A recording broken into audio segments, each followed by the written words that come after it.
Apocalipse capítulo 2, a partir do versículo 8. Todos acharam?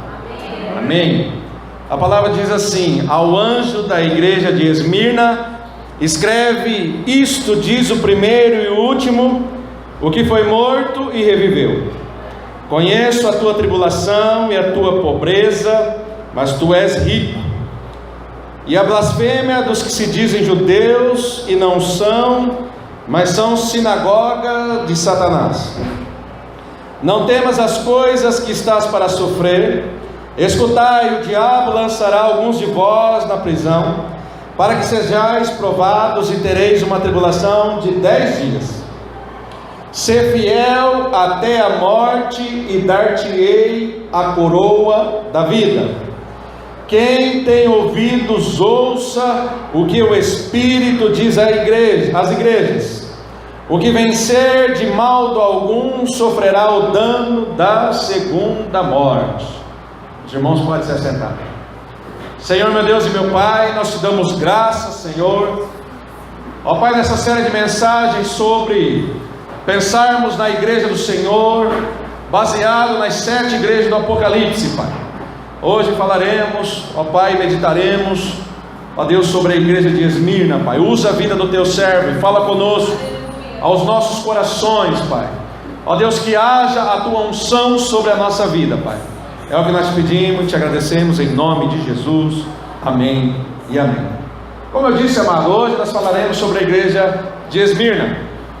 Mas antes de nós entrarmos profundamente no texto, voltaremos um pouco no capítulo 2, no verso 1, que diz que, eu queria que você ficasse com a sua Bíblia aberta nesse texto, amém? Diz que Jesus, ele anda no meio dos 7 castiçais, ele anda no meio da igreja. Ele não somente anda, como ele visita, como ele conhece a sua igreja. Jesus não só conhece a igreja, como ele tem um diagnóstico de cada uma delas. Como nós vimos na semana passada, para 2 igrejas só houve elogios: a igreja de Esmirna, que nós falaremos hoje, e para a igreja de Filadélfia. Para 4 igrejas tivemos elogios e críticas. Uma delas é Éfeso, que foi na semana passada.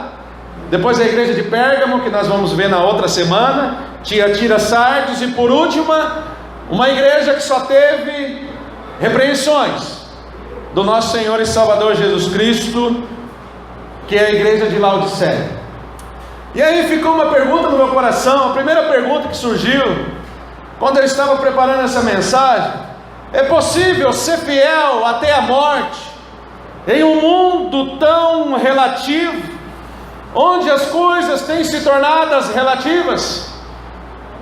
Tem muitas pessoas, amados, que as pessoas estão relativizando tudo. O sofrimento, ele revela quem é fiel e quem é conveniente.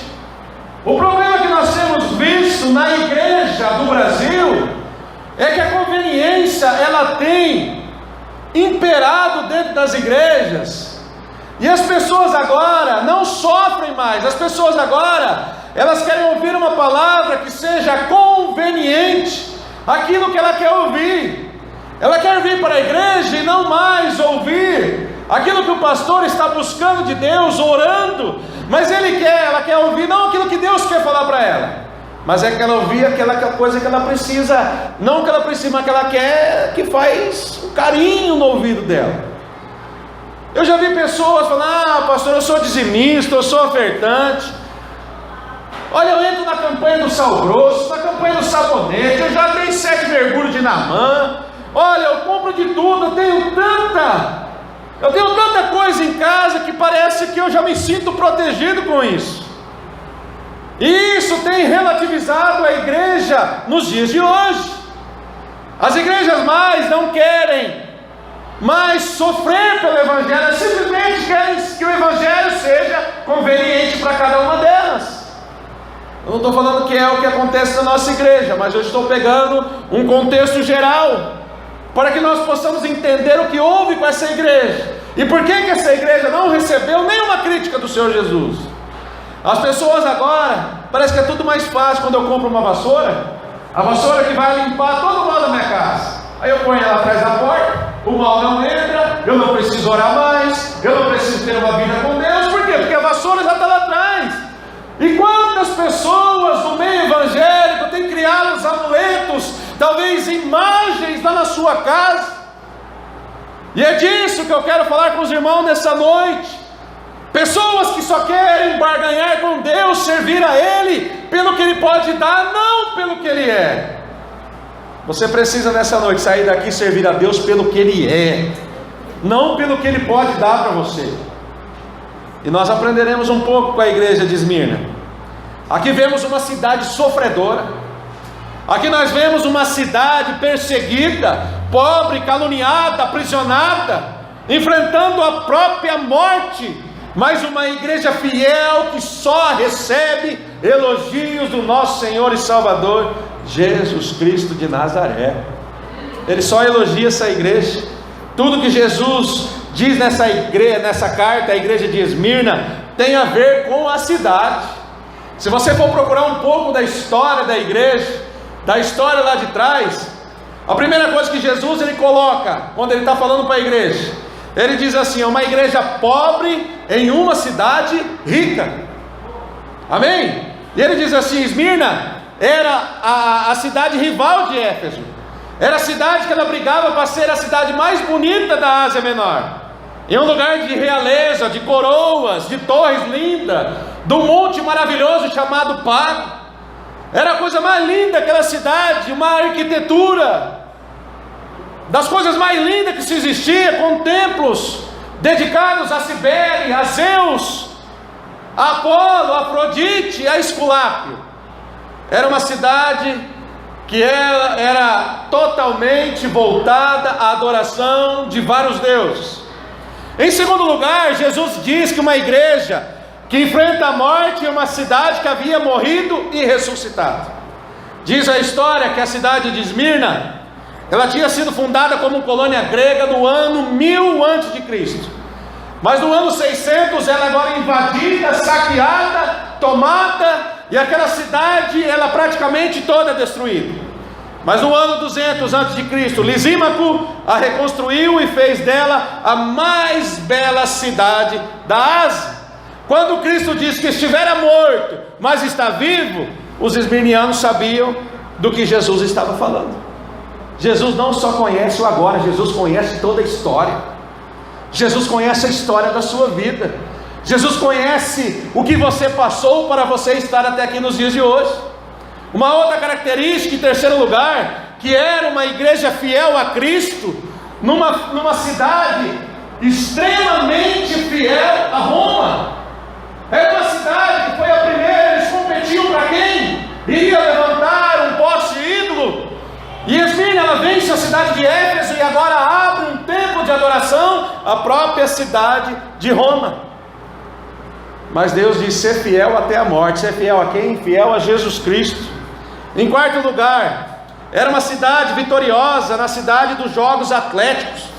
Esmirna ela tinha um estádio onde todos os anos celebravam os Jogos Atléticos ali naquele lugar. E os competidores, quando eles ganhavam uma coroa, onde tinha uma coroa de louro. Quando ele vencia, a primeira coisa que ele recebia era uma coroa de louro. Mas Jesus promete para essa igreja uma coroa da vida. E essa coroa que Jesus nos promete, não só para a igreja de Esmirna, Ele está prometendo para mim e para você: ser fiel até a morte, dar-te-ei a coroa da vida. A coroa da vida é para você também que está aqui nessa noite. Você precisa tomar posse da coroa da vida que Jesus está nos oferecendo nesta noite. Agora, diante de tudo isso, ser cristão em Esmirna representava um risco de perder bens, perder a sua própria vida. Essa é uma igreja pobre, caluniada, perseguida, mas ela só recebe elogios de Cristo. Por que será que essa igreja recebe só elogios de Cristo? A fidelidade até a morte era a marca desta igreja. E como que eu e você, que estamos aqui nessa noite, podemos ser fiel até a morte com Jesus e aprendermos com esta igreja de Esmirna? Primeiro ponto que eu queria trabalhar com os irmãos: tenha uma visão sem romantismo da vida. Tem pessoa que parece que ela vive em outro mundo. Tem pessoa que acha que os problemas não vão alcançar ela. Ela é uma pessoa sonhadora, uma pessoa que na primeira tribulação e na primeira provação, ela simplesmente desiste do Evangelho. Aquela igreja estava passando um momento de muita prova, e o futuro imediato para aquela igreja, naquele momento, era quase que sombrio. E Jesus sabia o que aquela igreja estava passando, porque Ele diz que conheço a sua tribulação. E nos remete para hoje que Jesus, amado, Ele conhece a nossa tribulação. Ele conhece aquilo que nós estamos passando. Ele conhece lá no íntimo do nosso coração aquilo que nós estamos passando e precisando. Muitas vezes achamos que tudo na vida só tem sentido se tudo for muito belo. Nós achamos que nós só temos alegria, parece que quando as coisas estão muito belas. E nós esquecemos de glorificar a Deus nos momentos que nós achamos terríveis. Nós tivemos essa semana, o irmão Diego teve um acidente que talvez poderia ter umas proporções piores ainda. Mas eu creio que ele está louvando a Deus pelo que aconteceu e do livramento de morte que Deus teve com a vida dele. E às vezes, amado, nós queremos só glorificar a Deus nos momentos bons, mas é nos momentos de dificuldade que nós temos que louvar a Deus a cada dia mais.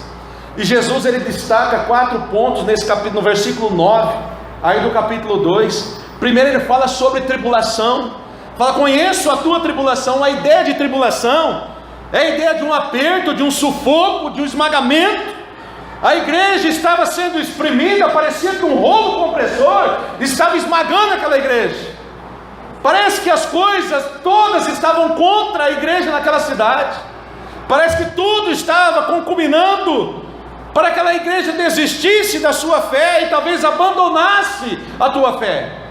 E quantas pessoas dentro da igreja hoje estão abandonando a fé diante das circunstâncias da vida, simplesmente desistem na primeira tribulação em que acontece. Ela simplesmente fala assim: para mim não serve mais, eu quero dar um tempo na minha vida, olha, está muito pesado o fardo. Quando nós esquecemos que o Senhor Jesus diz para nós: vinde a mim os que estáis cansados e sobrecarregados, porque eu vos aliviarei. Se você está cansado, vai até o Senhor Jesus, coloque a sua angústia, aquilo que está te pegando diante do Senhor. Os crentes de Esmirna, mas estavam sendo atacados e mortos. Como eu disse no começo, o Monte Patmos era um monte muito alto. Na primeira leva, 1.200 esmirnianos foram jogados morra abaixo, morreram. Na segunda leva foi mais 800. 2.000 cristãos que estavam sendo mortos para não se dobrar diante das circunstâncias que tinha naquele momento. Nós precisamos agora parar e analisar como está sendo a nossa atitude. Que atitude nós temos tomado, ou estamos simplesmente deixando as coisas de Deus, porque nós estamos passando um momento de tribulação, um momento de provação. Pastor, olha, eu estou entregando meus cargos da igreja porque a provação está muita. Olha, está difícil demais continuar a caminhada cristã. Se está difícil você continuar a sua caminhada cristã com Deus, imagina sem Deus. Mas conta essa história, amados, para vocês terem uma noção, que tinha um homem, que provavelmente era o bispo ou pastor dessa igreja de Esmirna. E conta essa história, o nome desse homem era Policarpo. E conta essa história que aquele homem, ele servia a Deus, ele já chegava em idade. E aquele homem, quando falavam que ele sabia da perseguição que tinha ali com a cidade de Esmirna, com a igreja. E quando eles viam barulho de guardas entrando na cidade, eles já davam um jeito de esconder Policarpo. Olha, dá um jeito de sumir daqui da cidade. E aqueles homens iam embora. Isso aconteceu 1, 2, 3 vezes. Mas chega um momento que Policarpo fala assim: olha, ele sonha, ele tem um sonho que o travesseiro dele pega fogo. E ele sente que é o momento, fala: eu não vou fugir mais, eu vou encarar de frente, porque o meu Senhor e Salvador está me chamando. E conta essa história, que os 2 guardas chegaram para chegar diante daquele homem.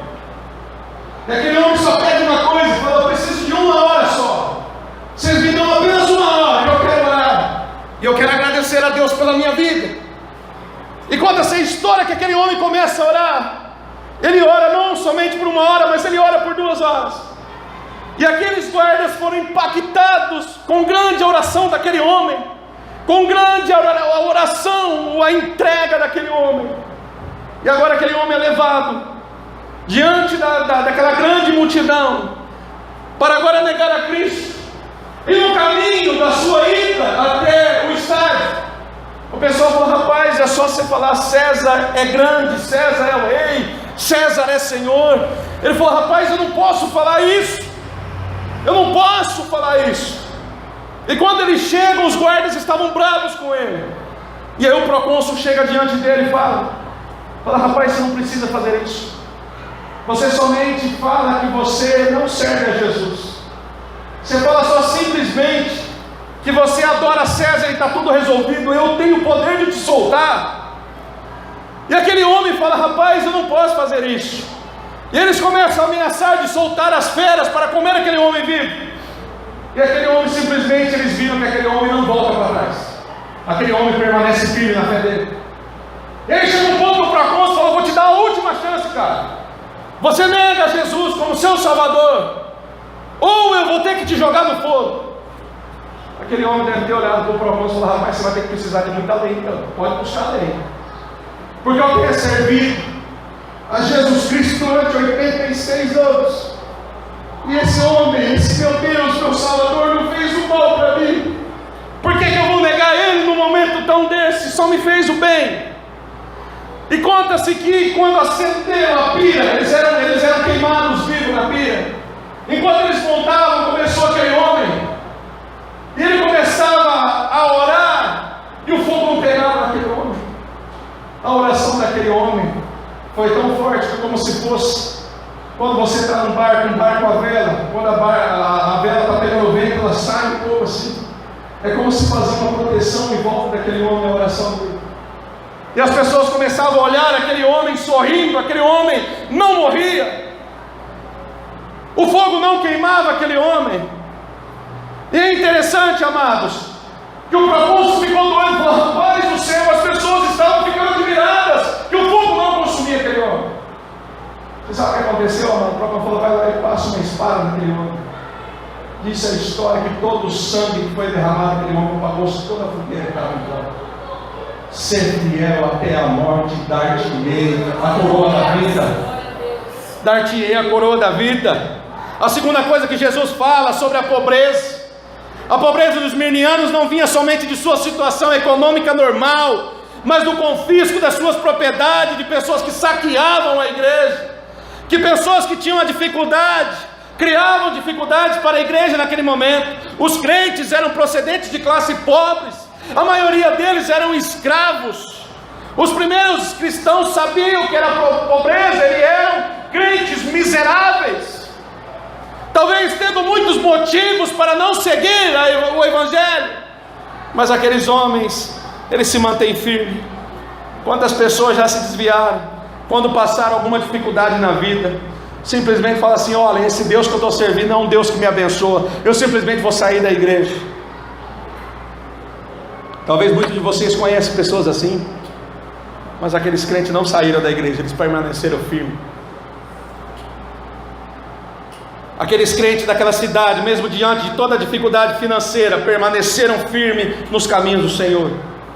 No mesmo versículo 9, Cristo fala sobre a difamação. Existiam alguns que se diziam judeus, que estavam perseguindo a igreja, difamando a igreja. Eles foram taxados de canibais, porque eles participavam do corpo e do sangue de Cristo, eles participavam da ceia do Senhor. Eles foram taxados de canibais. Aqueles homens eram perseguidos, mas Jesus diz que aqueles judeus e pessoas que fazem isso são como sinagogas de Satanás. Pessoas que se dizem que são crentes e não são. Quando estão na igreja, começam a fazer muitas coisas. Vocês são sinagoga de Satanás se fizerem isso, se começarem a se levantar contra os próprios crentes do meio que nós estamos vivendo. Aqueles crentes também sofriam prisões. Alguns crentes de Esmirna estavam enfrentando a prisão, e a prisão naquela época era praticamente uma antessala do túmulo. Você sabe por quê? Que era praticamente já um passo que ele estava dando para a morte, porque Roma não tinha o costume de cuidar dos seus presos. Muitos morriam de fome, morriam de pestilência, de doenças, e estar preso naquela época era praticamente praticamente uma certidão de óbito. Mas aqueles crentes não voltam para trás, amados. E quantas vezes nós voltamos para trás e desistimos de estarmos nos caminhos do Senhor simplesmente porque algo tem acontecido na nossa vida, mas aqueles crentes permaneceram fiéis até a morte. E é isso que Jesus nos chama para nós essa noite. A segunda coisa que a igreja de Esmirna tinha, ela sabia que a avaliação de Jesus é diferente da avaliação do mundo. A avaliação que Jesus tem de você é diferente da avaliação que o mundo tem. As pessoas olham pela aparência, mas Jesus sonda o coração. Jesus conhece o nosso coração. Aquela igreja de Esmirna era uma igreja pobre. Isso porque os crentes vinham de classe muito baixa, como eu disse, pobres, saqueados, e tinham bem poucos, os seus bens eram surrupiados.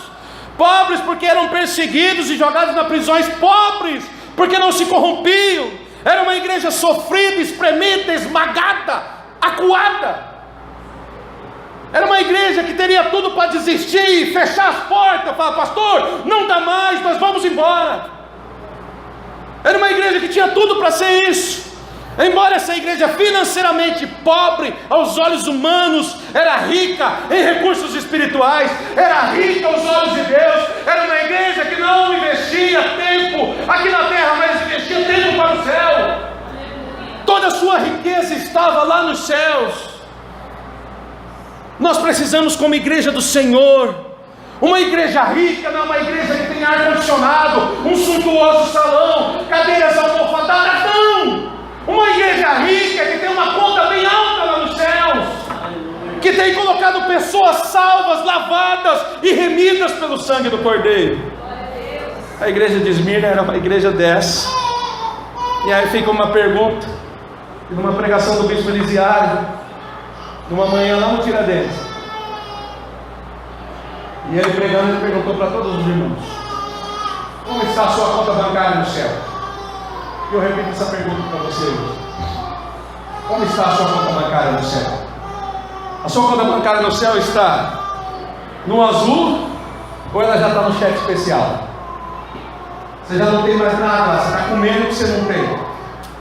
Nós precisamos analisar isso, amados. Nós precisamos, Jesus fala que nós devemos fazer tesouro no céu, onde a traça e a ferrugem ela não corrói. A igreja de Esmirna era uma igreja pobre, mas aos olhos de Cristo era uma igreja muito rica. Enquanto os homens avaliam pelo ter, Jesus avalia pelo ser. Não o que você tem, mas o que você é. Esse é o diagnóstico diferente de Cristo.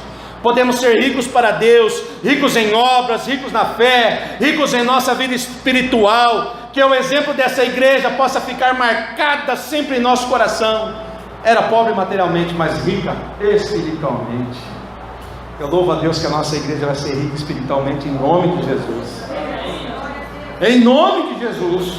Eu já profetizo sobre a vida da nossa igreja.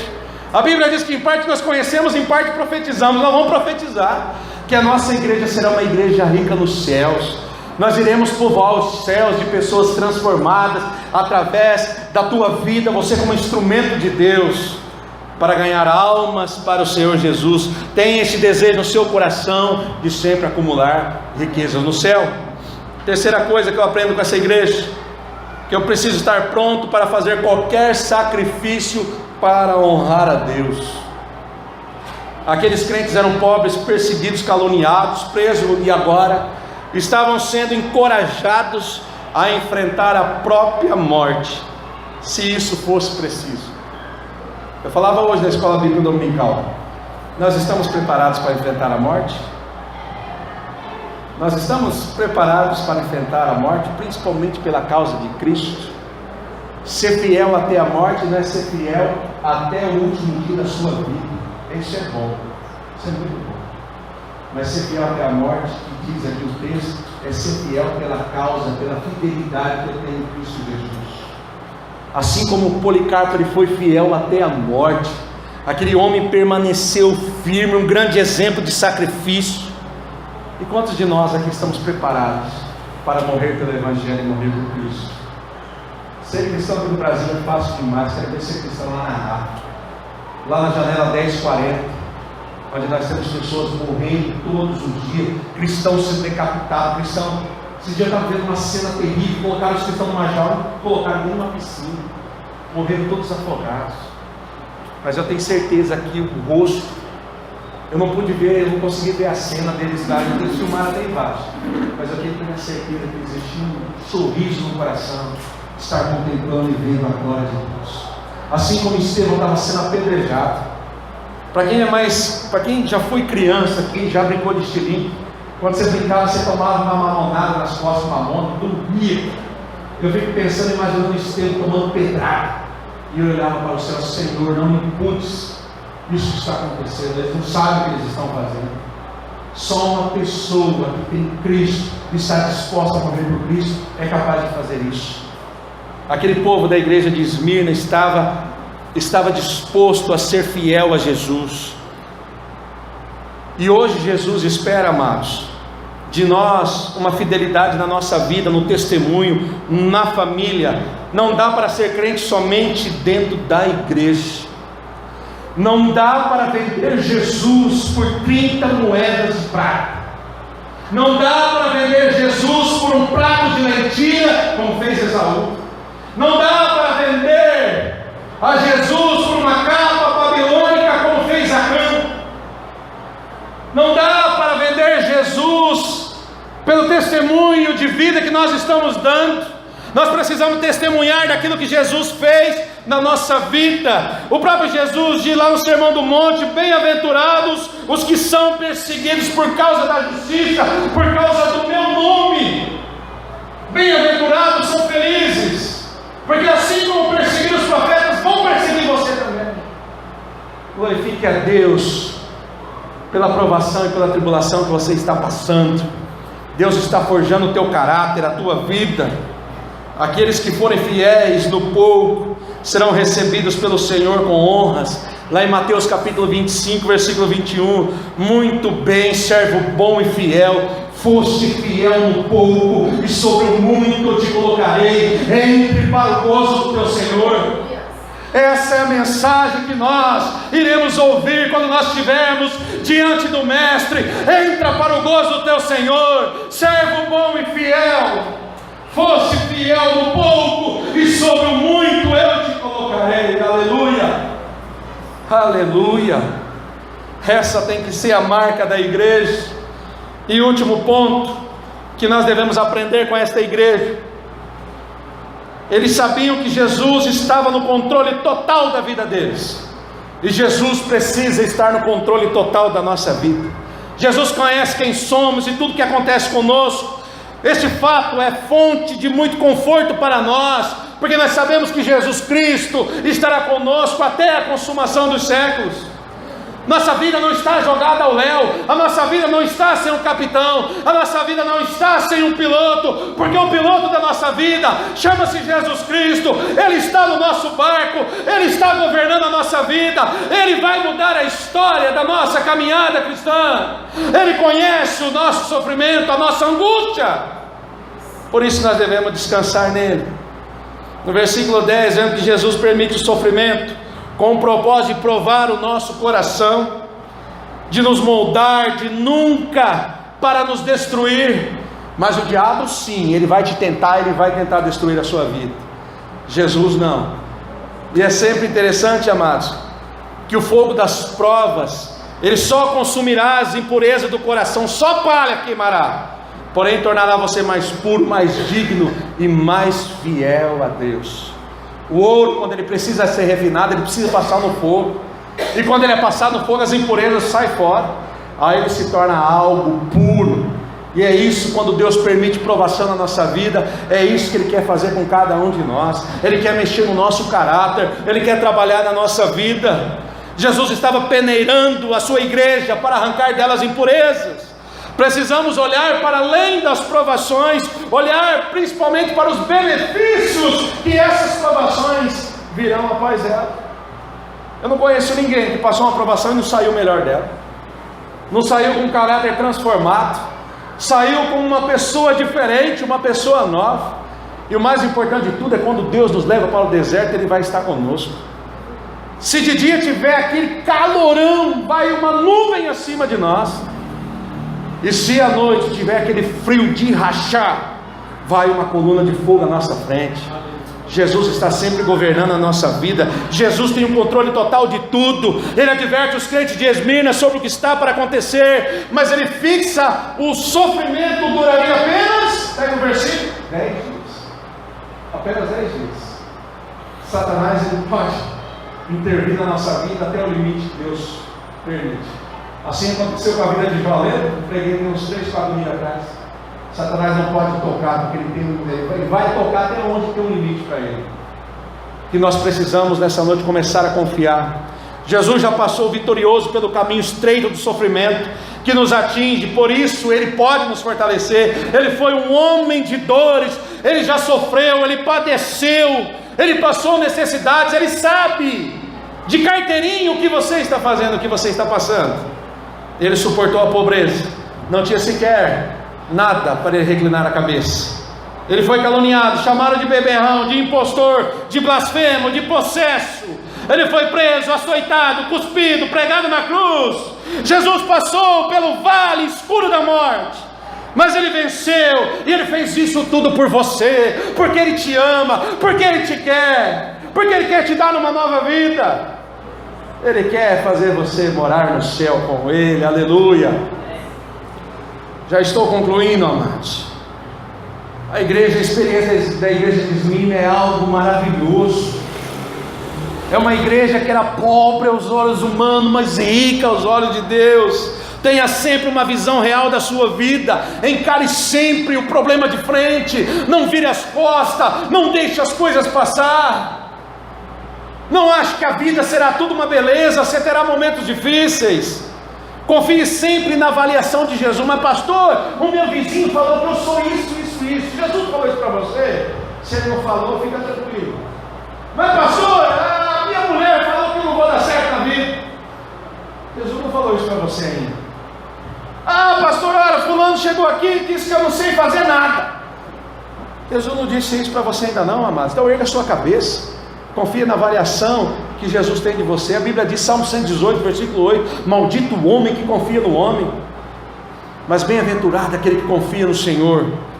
Esteja disposto a se sacrificar por Cristo. Tenha plena certeza que Jesus tem o controle total da situação. E ele encerra essa carta.